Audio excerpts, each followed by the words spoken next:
The following program may contain strong language and mature content. Viewer discretion is advised.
What's going on, everyone? Welcome to another episode of the Daryl Walter Show. I am your host, Daryl Walter, and happy International Women's Day. Happy International Women's Month. All month long, I want to celebrate women by focusing and interviewing women from all walks of life. So last week, we had my guest, Maya B. She was a former contestant on Sunday's Best. So we got to speak with her and really just talk about her journey and her experience. And today I'm really excited. She's actually one of my dream guests to have on this show, Tymara Walker. She is an artist. She is a singer. She is a songwriter. She is a creative. She is a mom. She's a wife. She is everything. She's like one of the hardest working women I know in the industry. So I'm excited to talk with her. So welcome, everybody. Do me a favor.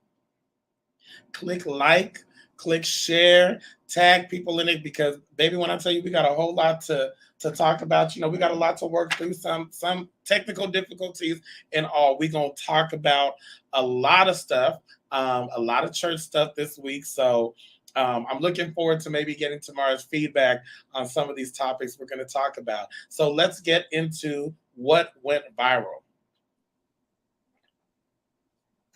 And this is going to be good. I think this is going to be good. CeCe Winans. Priscilla Marie Winans Love, otherwise known as CeCe. Some of y'all know her as Jesus' little sister. Okay, she is the closest thing to Jesus. So let me just put a disclaimer here. I am not dragging CeCe Winans. Okay, I don't want the smoke. I don't want the retribution from y'all. I'm not dragging her. However, recently, a video came into the surface on the social media internet streets, right? And basically, CeCe is talking about a time where she declined to be part of Whitney Houston's video, I'm Every Woman, that was performed originally by Chakakhan, written by Ashford and Simpson, amazing singers and songwriters. But basically, in this video, she is just talking about how it's important to be set apart and to have standards, right? And so she shared the story of how she had a famous friend, Whitney Houston, who asked her to be a part of the video. But basically, she already knew she wouldn't be a part of the video because the song did not align with what CeCe and Winans' beliefs are, right? The song starts off with, I can cast a spell.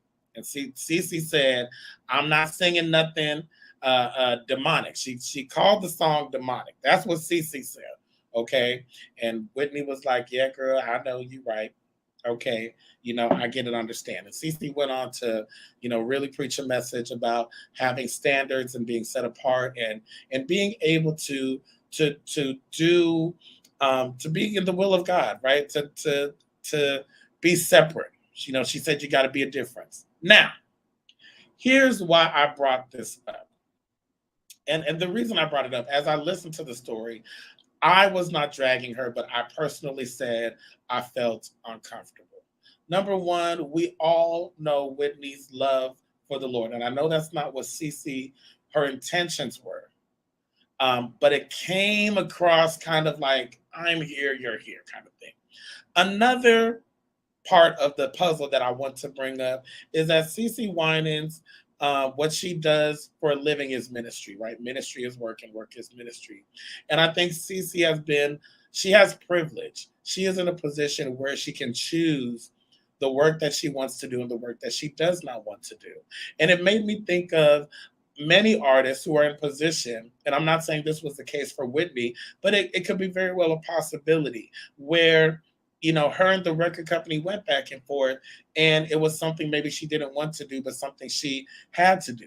Also, let's take out of the equation being a musical artist. Let's say you're a secretary or you're working at the grocery store, and maybe I see Cece as the one who's making the money. She's in a position, she's married, she has help with the kids. She doesn't come from dysfunction per se, two-parent household, which I think is very important also. So I think Cece is in a position that a lot of people are not in.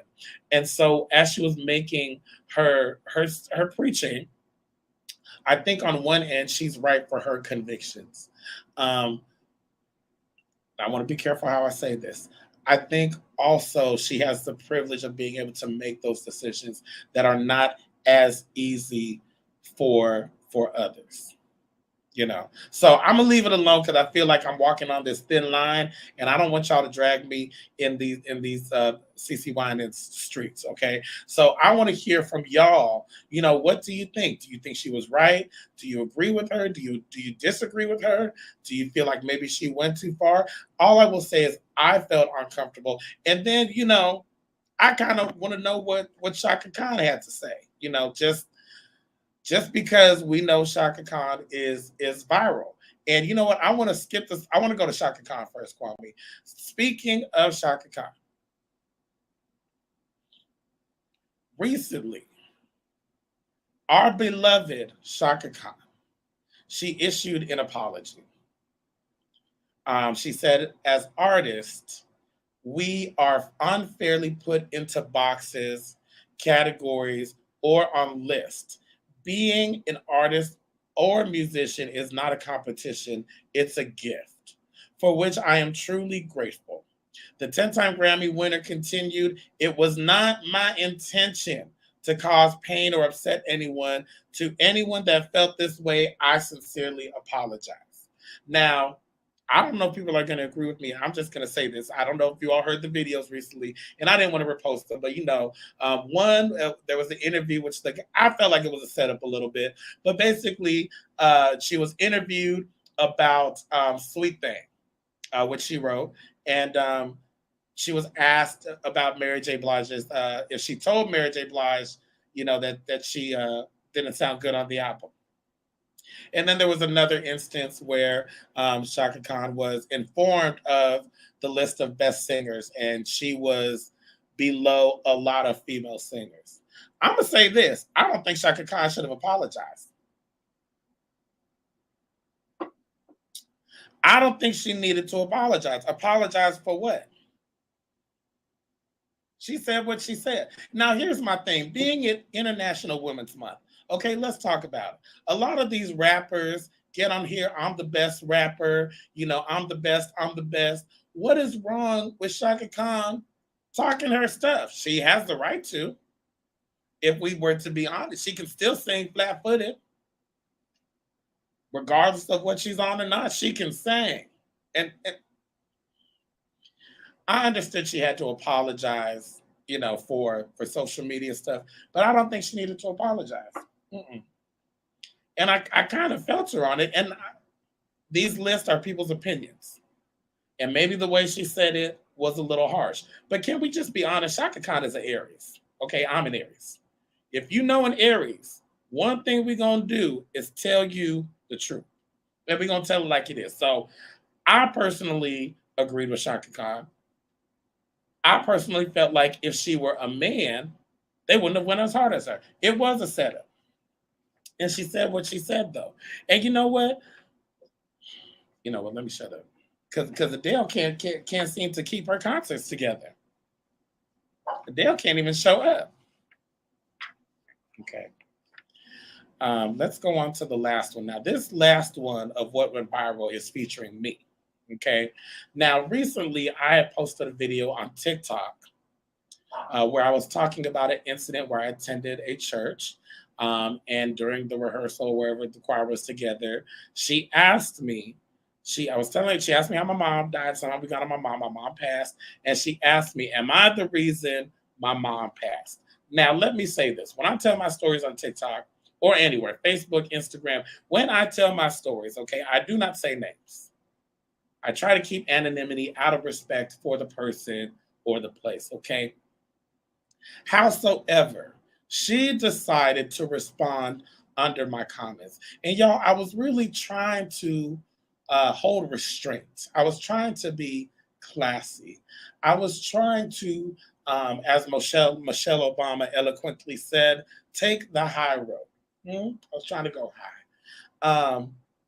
But then I thought about all of my experiences of her. I'm not going to say her name, but let's just say it's the capital of France. Go ahead and play the video, Kwame, because I just had to, I wanted y'all to see this because this cracks me up. Not bashing your sexual preference, but tell social media the real reason you left is because they found out you were gay, period. Let me just start off by saying this.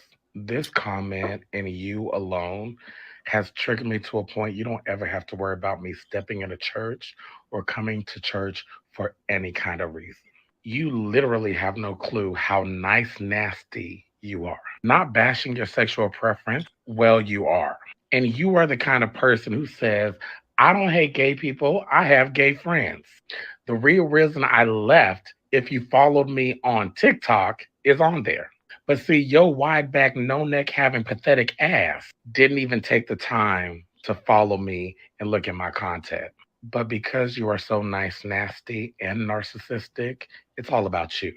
When I left the church that we both attended, and I'm not even going to name the name out of respect for the church, and I would hate to even associate you with the church because they don't deserve that. Because when I left the church, I called each and every auxiliary department I was involved in and had a private conversation with them. But see, you're a shit starter and you like to start drama and you like to be involved in stuff that you have no business being involved in.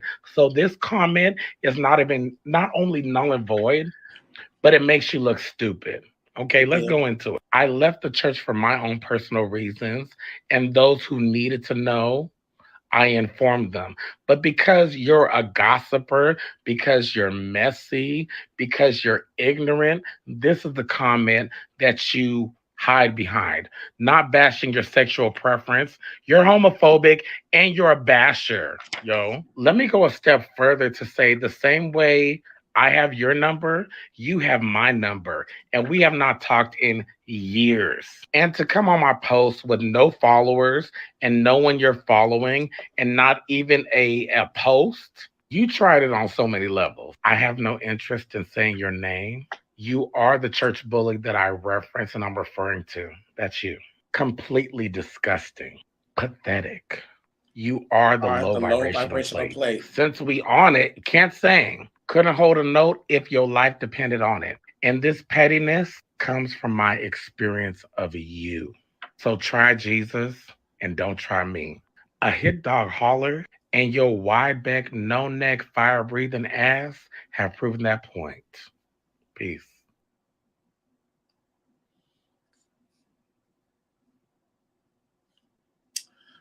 All right. Well, we're going to take a break, and when we come back, we'll be back with my special guest, Tymara Walker. I'll see you in the 1 and 2. Peace.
Baby, welcome back. Welcome back. Welcome back. Y'all, I am so excited for my guest today, Tymara Walker. She is an artist. She is a singer. She is a songwriter, classically trained pianist, teacher. She is everything. So welcome to the Daryl Walter Show, Tymara Walker.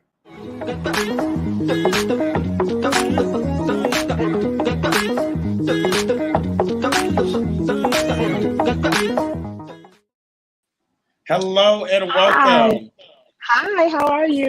I'm doing well. Can you hear me well? Yes, I can. Okay, welcome to the Daryl Walter Show. Did you see that read?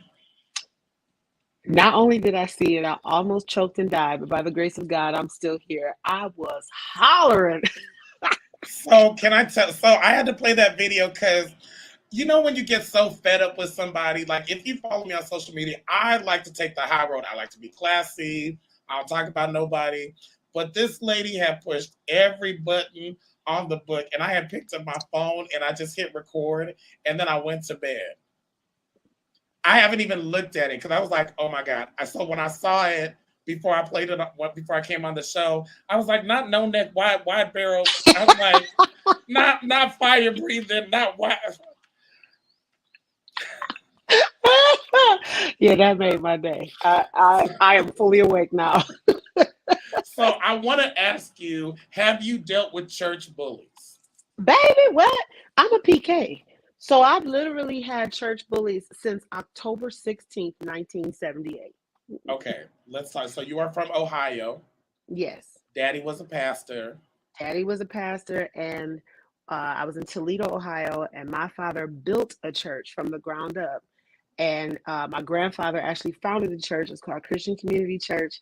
My father built a building from the ground up. And, that's an amazing accomplishment in the 80s, for any time, but in the 80s for a Black man who was single with 2 daughters and just built this church. That's an amazing thing, but it also brings a lot of haters and a lot of jealousy and a lot of bullies. And so the thing about it is that my situation was a little different because my parents divorced when I was 4, but my father had custody of myself and Danielle. And this will explain a lot to people who don't know. I may come across harsh, but I was raised by a man. And I was raised by a man as the oldest. And he knew those bullies were there because he was a PK. So it was never oh, just turn the other cheek. I'm being totally honest with y'all. That is not what he said. I can't really say what he said, but the instruction was never for me to allow a bully or a person who felt like they were going to overcome what I'm doing just because they are who they are. And me being a pastor's kid does not mean I have to tolerate that. Didn't, don't, and won't. To me, my experience, and I follow you on social media, I just love your presence. You've always been confident. I don't see you backing down from anything. I don't see you cowering from anything. You mentioned you were raised by a man. You mentioned being a PK. Were you always this confident person, or did this come as a result of being raised by a man and being raised as a PK? I'm going to say as a combination of the two, because from what I understand, I've been a trip since I got here. Okay. And it was, even though I got on my dad's last nerve and my mom, they still encouraged me to be this. And, music was always in the forefront. I literally have a picture of my mother feeding me words while I was singing in front of the church at 2. It wasn't so much about the confidence. It was always just be Tymara. That's why your name is weird. That's why it's spelled the way it is. Don't let these folks mispronounce your name. Be the person that you're supposed to be. And then the resilience that I had to build to make it this far in this industry, because I haven't made it where I want to be yet, but to get this far, there had to be a certain level of tough skin, a certain level of resilience. And it comes across as confidence, but I'm going to be honest with you, Daryl. Sometimes what people see as confidence is really just my angry response to people attempting to bully me.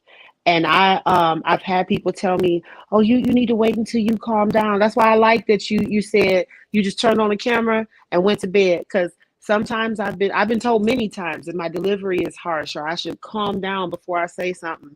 And I see their point in that, but sometimes you need to catch this wreck and you need to get it fresh in how I'm feeling, because you didn't take into consideration how I might feel.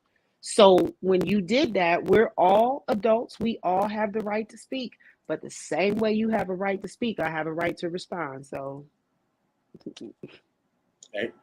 amen. Just amen to that. Before we continue, I was told just make sure you're earring, I guess, the one close to the speaker. Probably both of them. It's LL Cool J. It's jingling, baby. It might be all these Alex and Ani bracelets. Let me take this off. I had something to do. Come on, Alex and Ani bracelets. Fancy. I had to do something real quick, but yeah, let me take these off. But yeah, it's just confidence is key. But I can't sit up and say, oh yeah, I'm 100% confident all the time, because like I said, sometimes it's just motivated from y'all done piss me off. Yeah, but so you mentioned, let's just talk about it. First of all, I'm so excited. So calm down, Daryl. Don't be so excited. You mentioned your parents encouraged you to be this. They always encouraged you to be Tymara. So let's start from the beginning. For those who don't know, who is Tymara? Well, Tymara is a woman who started as a little Black girl born in Boston, Massachusetts. Got to shout out my daddy, because he was attending Harvard University when I was born, because that's just how dope he is. My name actually comes from the concubine, Tamar. Yes, my pastor father named me after a prostitute, but praise the Lord. So, yeah, I know. I feel like there's a deeper reason. Just... I feel like there is. He just never got around to telling me. But I started off as just, a pastor's daughter. My parents were married when I was born. My mother was the choir director. My father was a pastor and played the organ. If he was in the middle of a hoop and the organist couldn't play, he would definitely sit down and play for himself. So it all kind of recycled, and I have become, kind of just a product of that. At the time that I was born, my father was very much extroverted. My mother was very much shy, and somehow they came together and created this. I was raised in Toledo. I went to a Catholic, mostly white, all girls high school, where I did nothing but argue about why Black people see Jesus differently. That was a great 4 years. And in that time, I knew that I loved music. I knew that I loved to sing. But I was 12 years old when I sang the solo to a song called "If You Can't Say a Word, Just Wave Your Hand." And big youth concert. And I opened my mouth, and my father's mouth hit the floor like, what? And it just kind of went on from there. I did musical theater. I went to Bowling Green State University. I did musical theater there. And then my father passed away in 1999, and my whole world just crumbled like a cookie. Yeah. And I made some really bad decisions, one of which I married the devil. Literally Satan. Married him, put a ring on it. The only two things to come out of that was my wonderful, amazing children, who God bless, to just look just like me, and my now husband, because he can do that. So I was a victim of domestic violence for a long time. Please note, I said I was a victim. I am no longer a victim. I am a victor. That is part of my past. I do not experience that. I have healed. My husband has allowed me to heal. And this is the product of that. Resiliency was not something I was seeking, but it was definitely something God was given, because I heard a lot of no's, before I even moved to Las Vegas. Moved here in 2011 with no intention of singing, because, baby, I was built like a busted can of Pillsbury biscuits. Wait, you had stopped singing? Yeah, quit, done. I moved here. My husband said he hated the snow. I said, I do too. We moved here. I had no intention of performing. Really? Because, I was built like this. So not a lot of Vegas stages was really trying to stop me like that. And then I got here, and I will never forget, February 5th, 2011, we were walking on the strip, my first time ever in Vegas. My husband looked up at one of the strip hotels with the screen and said, your name is going to be up there. And I was like, no, it's not, because we about to go back to the house and I'll make this chicken and we're gonna get these kids here and I'm gonna be a secretary. I type 100 words a minute. And he was like, yeah, I said what I Wow. said. And then things just happened. I went and auditioned for stuff I knew I would never get. Took my melanated self right onto this audition for the female to be a part of a Frank Sinatra tribute group. I knew they wasn't hiring me, but I went on there anyway and sang the blackest song I could. And from there, it went to go to this open mic. I need to introduce you to them. I need to da-da-da-da-da. And I started in a show at the Westgate and worked my way on up through the House of Blues. Became one of the stars of the Cirque du Soleil Michael Jackson 1 show. And then Cirque sent me to China and Korea and New Zealand. And then I came back, and in the midst of that, same background for Gladys Knight for a second. Came back here and then started singing with Chaka. And then when I started singing with Chakakhan, I've always had a desire to be the recording artist Tymara. But it was really singing with Chaka that was like, you know, I love her. I love the gig. I love the job. But she was the one who was like, I know everybody's told you, but I'm telling you from my platform, there's a reason why you're here. That voice is ridiculous, and you need to do what you need to do. So here we are. Okay, first of all, I've always known you as a singer, and I would have never assumed you'd been anything else outside of a singer. I would have never guessed that there was a break or a pause or a time where you weren't going to sing. So, one, what made you say I'm done? What made you say I'm done? So when I was in Toledo and married to my first husband, I was a gospel artist. Mm-hmm. That's what made me say I'm done. If I'm being 1,000, I was singing background for J Moss, which is, a cousin to the Clark sisters. Yeah. And that was, and I heard you say this earlier, and I'm gonna say it like this. Do I want to be dragged? No, but I welcome all the smoke for what I'm about to say. Singing for J Moss and being a part of the mainstream gospel music industry was one of the most traumatic experiences of my life. And when my husband said it was time to move to Vegas, he was not my husband at the time, he was my boyfriend. And I'm telling people I'm about to move cross country. I was living in Detroit because that's where Jay is based out of. And I was living in Detroit and I was traveling all over the country with him. And when John said, let's go, there was no hesitation. I was never like, oh, what I'm going to do? My answer was, I'm going to do anything else but this, because the contradiction between what I was singing and the ministry I was a part of and the actual behaviors and things that were happening in my atmosphere was like night and day of 2 different days of 2 different centuries on 2 different planets. And I'm a PK. So I thought I was going into this, and I know this church environment, and I ain't know nothing. It was just too much. And when he said, let's go to Vegas, I said, okay, but I was done. Can you give me an example of a contradiction? Absolutely. So I was with Jay for 2 years, and this is part of my harsh delivery. I do say names. I was with Jay for two and a half years. And we did a lot of like concerts and stuff. I performed with him, sometimes with Fred Hammond, with Marvin Sapp. Sometimes Jay was a headliner.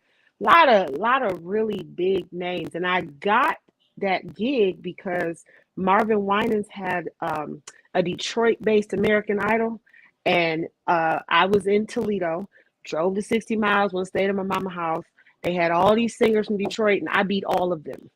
And won the whole thing. And J Moss was a judge, and CeCe Winans was a judge. Okay. And so that was when I met them. CeCe said my voice was flawless. Jay said, I love how you throw in runs and then keep it smooth and then throw in runs. And then he hired me the next day.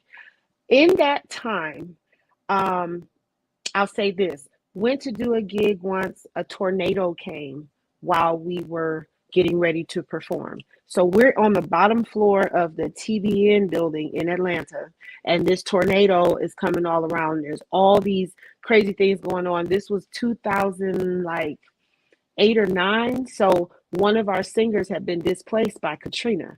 she was going through so much. Like, it was so traumatic for her. It triggered all these things from what she experienced, because she was there in Katrina with her daughter, and it just triggered so much. But instead of being concerned about her, one of the artists was worried about the fact that his side piece had just had a baby that day during the tornado, and his wife was there with us, and gave no concern about anything else that was happening. And I don't know these people. This is my first gig, and I'm so like just torn. Like, what am I supposed to do? And it was just the lack of care about what she was going through. And even further on in those experiences, like, there was so much sex involved in this Holy Ghost field. You know what I'm saying? Mary J said, no hateration in this dancerine. All right, no hateration, but it was sex for days. And it was offers for Not sex for and days. requests for sex. Days, But- honey. And it was offers and requests and denials and more requests. And then, you know, it was like, I have tattoos. You can't see it because I got on a Tymara shirt today. Hey. Come on, Tymara shirt. But I have tattoos right here. And these chicks was dragging me because For they having wanted me to, tattoos. baby wanted me to wear a turtleneck because we were singing at Greater Grace in Detroit, and they didn't want to see nobody to see my tattoos. But then a very well-known gospel artist was singing, and she sang "It Is Well," and her dress was like an inch away from her panties. I was so confused. Like, it was just so many different non-God ordained things, and it was too much. Being a PK and having gone through all of that and realizing that church is a mixing pot, a melting pot for contradiction, but that was too much. So, Okay. yeah. Would you ever go back? So, oh, Jesus. Would you ever go back to singing gospel? No. Okay. I can totally see that. One of the reasons I'm having you on my show, because it is International Women's Month. I want to know your plight, your experience as a Black woman in the music industry.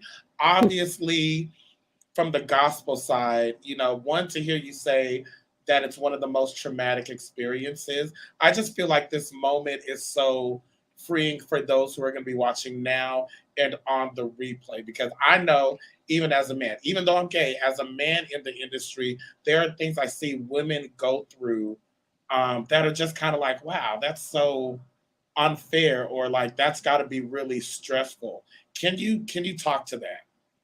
So the biggest thing for women is our appearance. When I moved here, I think a little after I moved here, I locked my hair. And not too long after I locked it, then I shaved the sides and just had a mohawk. So I was getting these gigs to perform at in different showrooms in Vegas, like the Aliante, the Fiesta before it closed down, all the Fiestas. Excuse me, I had a whole lot of offers from a lot of different places. But because I was a Black woman, two things happened. One, I would go into sound check, and before they ever heard my voice, they put in a condenser on the microphone. Oh, okay. Because for I'm those Black. who don't know what a condenser is, can you just explain what that is? Basically, it takes off the ability to really have the full volume on the microphone. It automatically puts you at half mute. So they just assumed that you were a loud Black woman, basically. Yeah. And it's not just me. It's all the Black women in Vegas. When we show up, they hit that condenser because they feel like we getting ready to just scream and holler. And that's all we got. There's no versatility. There's no ballads. There's no soft singing. They just automatically do that. The problem is that then when you go and you're singing with a live band, nobody's condensed the band, just you. So now you're trying to, people are coming because they're like, oh, Tymara's voice is so powerful. No, it's not, because I'm screaming. And they are, just to be heard to myself, let alone the audience. So that was the first thing. And when I first moved here, I thought I just had to endure it because this is the sound man for the hotel. And they telling me he's union and this is what he gonna do.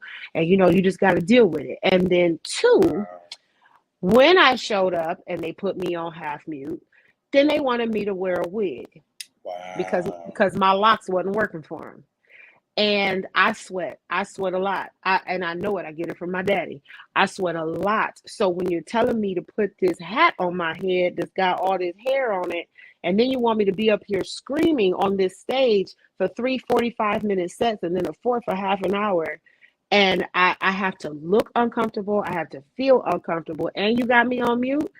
That was for the first probably year I was here. I just endured it and made it work.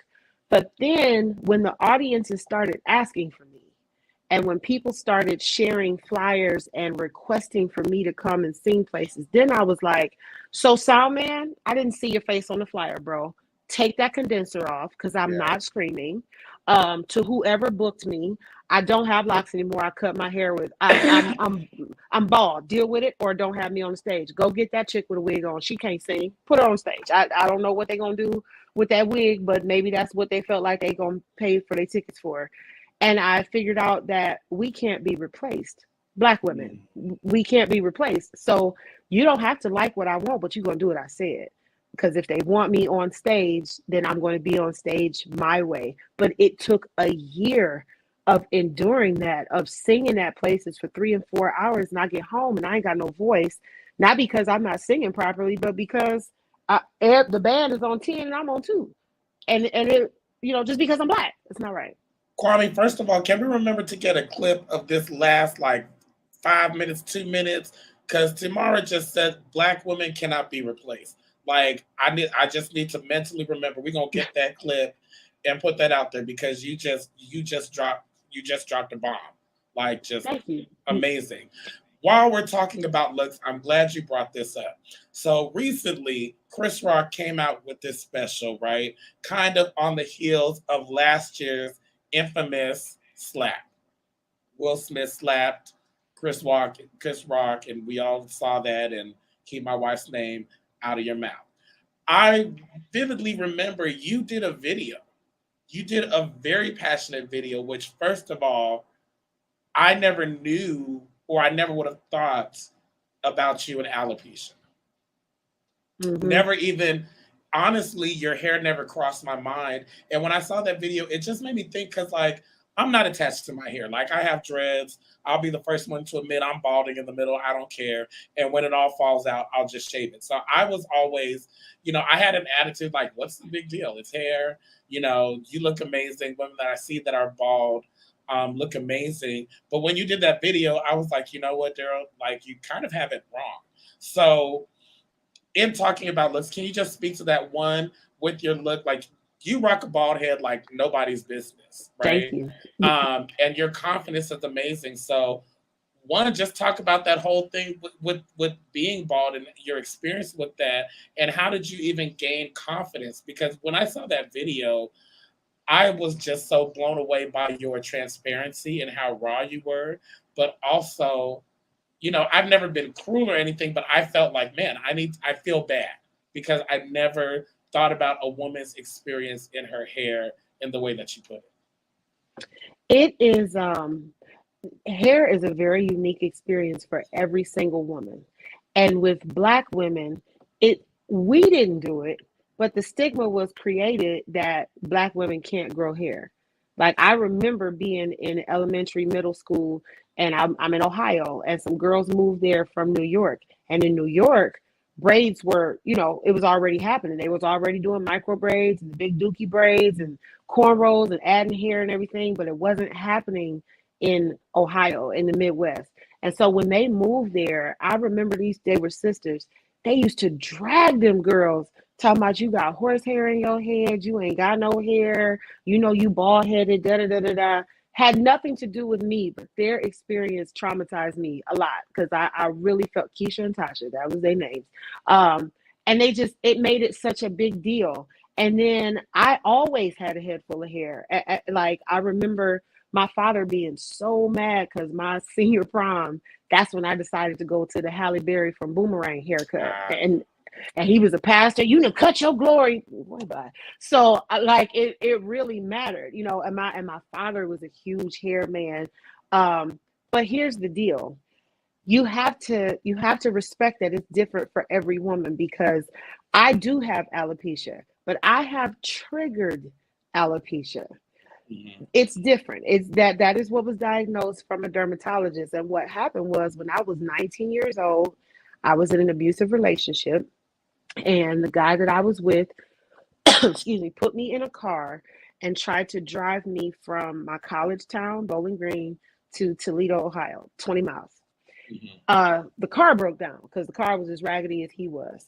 And his intention was to leave me on the side of that. Mind you, I had on a shirt and underwear because he Nothing snatched else. me from nothing else. No shoes, no coat, nothing. And it's October.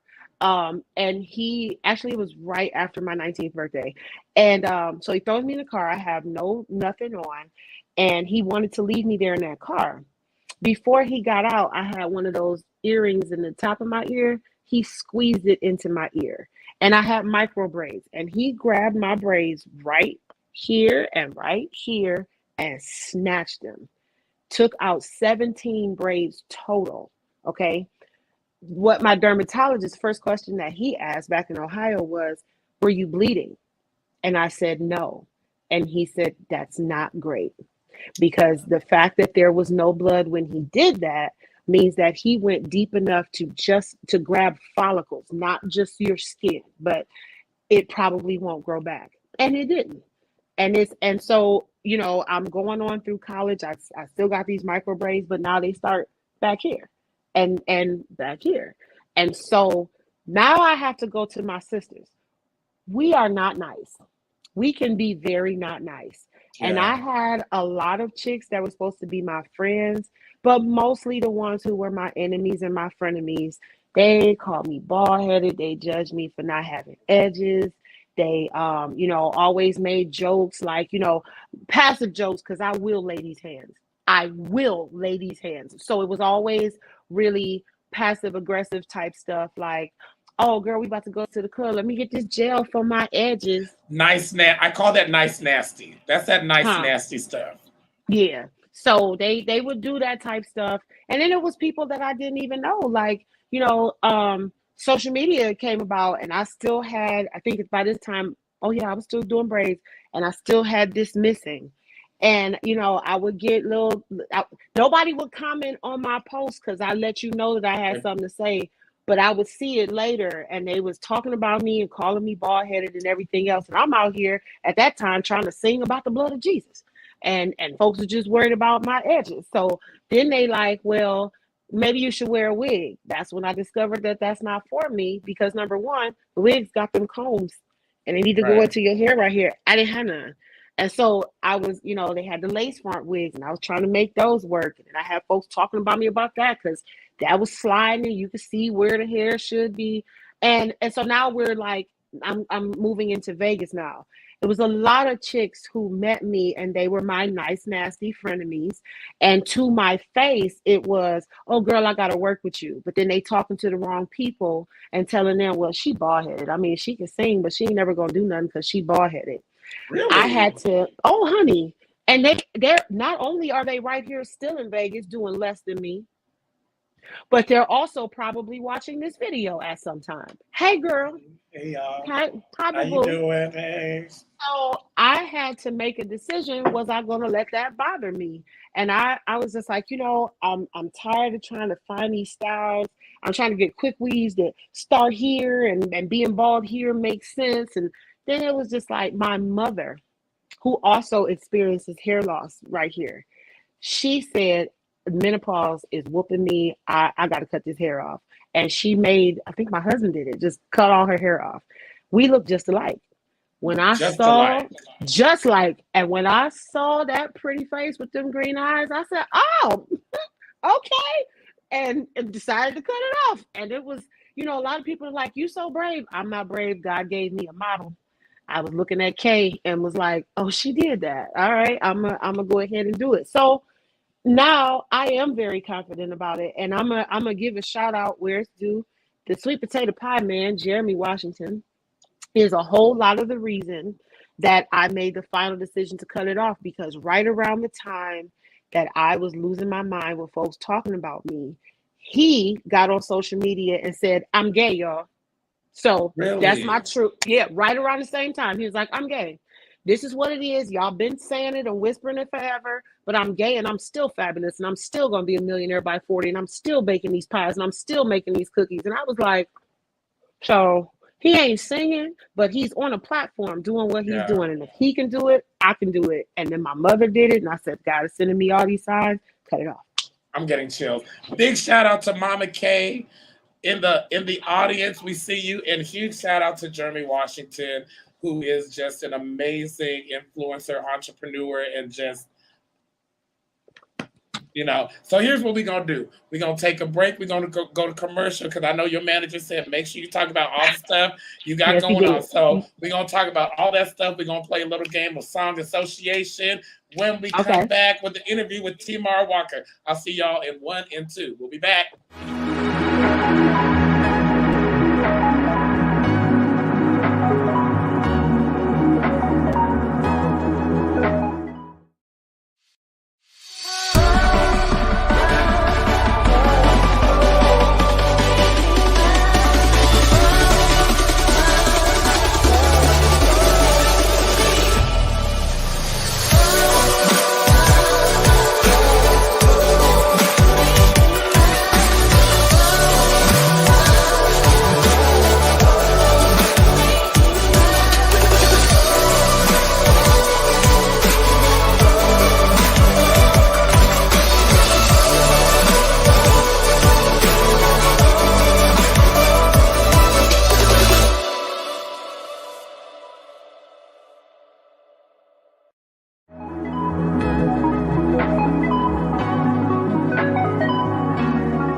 All right, we are back with my guest, Tymara Walker. This is going absolutely amazing. So we are going to play a game called Song Association.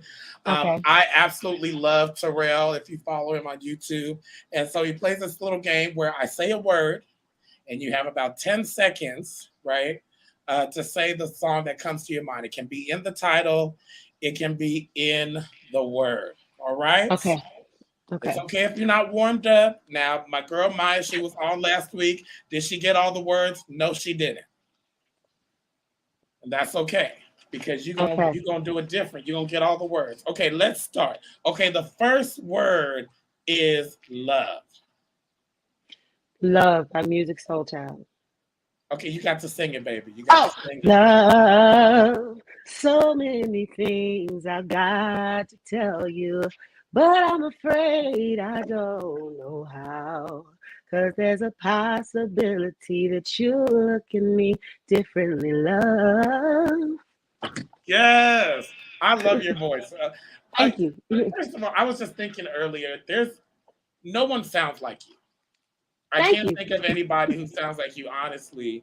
And I was like, you, Angie Fisher, and Tony Scruggs are the only true sopranos. Like, every time you sing and you go all the way up here, you do it so effortlessly.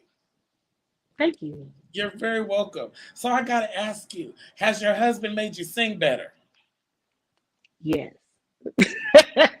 Yes, because first of all, in case nobody knows, my husband is 6 foot and all 7 inches tall. And my ex-husband was this tall. So the difference, absolutely. First of all, he's increased my confidence. But a lot of people don't know that John was the one that told me in 2011, like, babe, you killing, but can you like move? You just be standing there and just sing the hell out of anything. Like, can you just like get involved or something? That's really where it kind of took off. And I just bring up your husband because how did you find love or find a place to be in love after your experiences, after being a domestic, being in an abusive relationship, after someone pulling out your hair, having these traumatic experiences? Because I think a lot of women and just people in general would love to hear, how did you overcome that to love again, to trust again? So I'm going to tell you, I didn't find it. He found me. We actually met when we were 11 years old, when my daddy broke ground to build that church, because John's grandfather was also a pastor of a church in Toledo, and he came to the groundbreaking and he brought John. And it was on October 16th, 1989, my 11th birthday. And John was already 11, and I told him it was my birthday, and he said, "Don't nobody care about your birthday." And I determined that I was gonna hate that dude for the rest of my life. Oh wow. Yeah, that's where it started. And then we ended up. He went to an all boys high school. I went to an all girls high school. We lost touch. 17 years later, he found me on Facebook after the divorce, after more domestic violence, because that dude I was married to put alcohol in my contact lens and almost burned out my left eye. So I was done. I wasn't like some women be like, oh, okay, I'm done. So I'm gonna move on to women. I ain't want nobody. I was good with having my 2 kids and just being alone all my life. I tried to ignore John when he found me on Facebook Messenger. And he wrote back and said, "That's so cute that you're trying to ignore me. But I'm a very competitive person and I always win. So when you're done with that, let me know. I'll be right here." And I was like, no, he didn't. But okay. And that's where it started. And we have been together ever since. I love And it. he let me heal. Like I told him about everything I went through. And the reason the relationship lasted, I'm not gonna say it was perfect because it wasn't. We're both the oldest. We're both very headstrong. He's a Gemini, so it's 2 of him. We went through a lot, but he let me heal and let me deal with all that trauma from my first marriage and took a lot of the brunt of that. And Wow. here we are. Okay, we're running out of time, but I'm gonna squeeze Okay. everything in here. Okay. Let's talk about it. Passion. Period. That's my single that's out right now. Okay, I know we run out of time, but let me tell y'all, got to know this story. So my manager, his name is Daniel Robles. He found, actually, his mama found me while I was singing in the Elvis show at Harris. And I sang Precious Lord at the beginning of the show. And she told him, "Hey, I know the show is about Elvis, but she's the star of the show. She need to do something." So he approached me, him and his husband. He approached me and said, "You should be famous. And I think that I'm the one that's supposed to get you there." So I said, okay. We get together, we start talking. He said, "You got all this voice and all this presence and this look. Let's try house music." I was crazy enough to say, Yes. okay. Like I had listened to it, but I hadn't really delved into it like that. And then he started telling me about Lady Hazel, who had done this song decades ago. And he's like, you got the perfect voice for it. Let's do it. Let's do it. I was a little pensive, but Daniel don't really take no mess. And he is quick to check me when I'm like, "Oh, I don't think." He was like, "I didn't ask you to think, sis. I asked you to sing. So meet me at the studio." And now there's 2 versions and there's 2 music videos. I've never had a music video before. He and his husband handle all of the tech side of what I'm doing. Like they've created this website. They are directing me on how to handle my social media. And now he got me to the point I've got a whole album finished.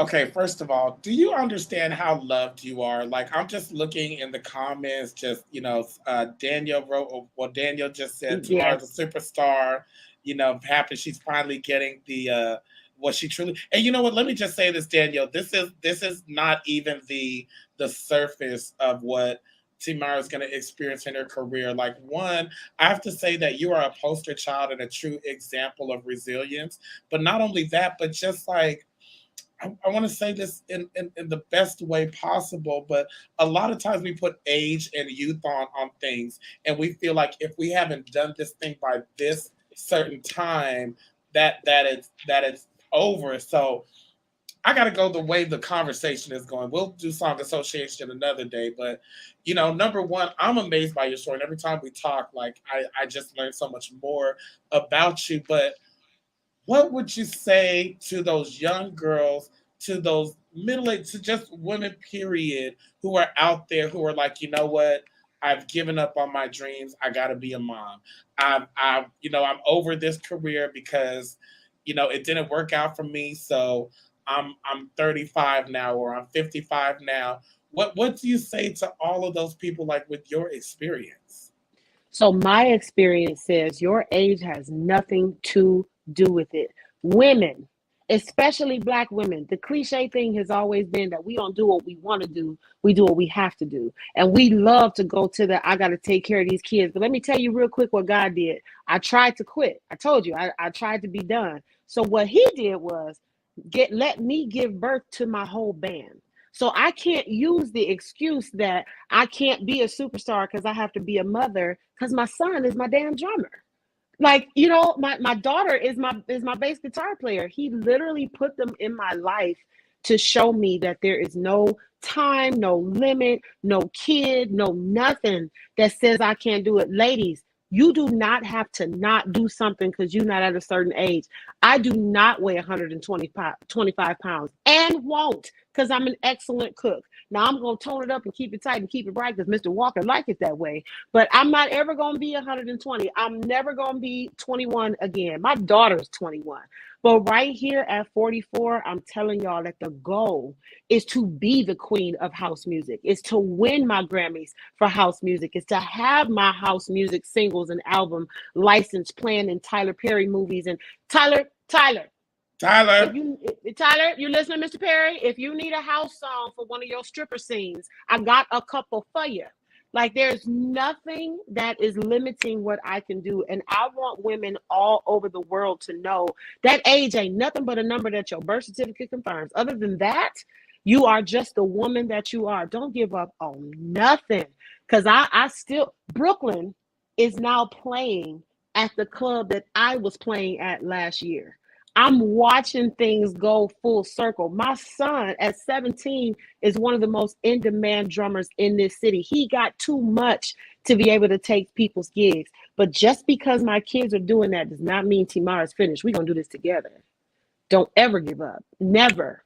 Don't ever give up. And Black women, we can do what we want to do. I promise you we can. We can. I promise you we can. Oh my goodness. Thank you so much for everything that you do. I literally have chills right now. Thank you for being on the show. Okay, last thing, because I just love your voice. Final song. What is the song that Tymara goes to get her through tough times? So this is hilarious because I just said I was not going to ever sing gospel music again, but it's a gospel song. It is, but it's actually by a gospel artist, one of few that I can relate to. You want me to sing it? You don't have to if you don't want to. I know you be singing all day. You know, just a little snippet. Absolutely. Okay. Lord, deliver me, 'cause all I seem to do is hurt me. Yeah. Oh, I hurt me so, Lord, deliver me, 'cause all I seem to do is hurt me, yeah.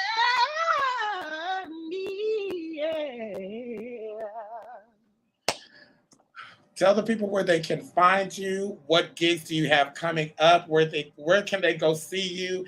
Everything tomorrow. You tell us. Okay. First of all, the next single of mine that will be released is Addicted, with the album release, which is coming in May. Daniel, if I'm wrong, just put it in the comments, but that's what I believe he told me. Passion is available right now on all streaming platforms. I know it's all I've been talking about, but it's because I need y'all to go get the song. I need y'all to listen. I need y'all to stream. I need y'all to download. Go get it. Go get it. We voguing. We debt dropping. Look get the t-shirts. Okay, that's what the cover looks like. Period. Yes, please. My website is tymarasings.com. All the merch is there. And I'll be in New York at SOB's April 21st. That's it. All right, y'all. Thank y'all for tuning in. Remember to mind your business, stay hydrated, and keep Will Smith's name. Out your mouth. Out your mouth. Out your mouth. Out. All right, peace, y'all. See you in the- Hey. Bye, y'all.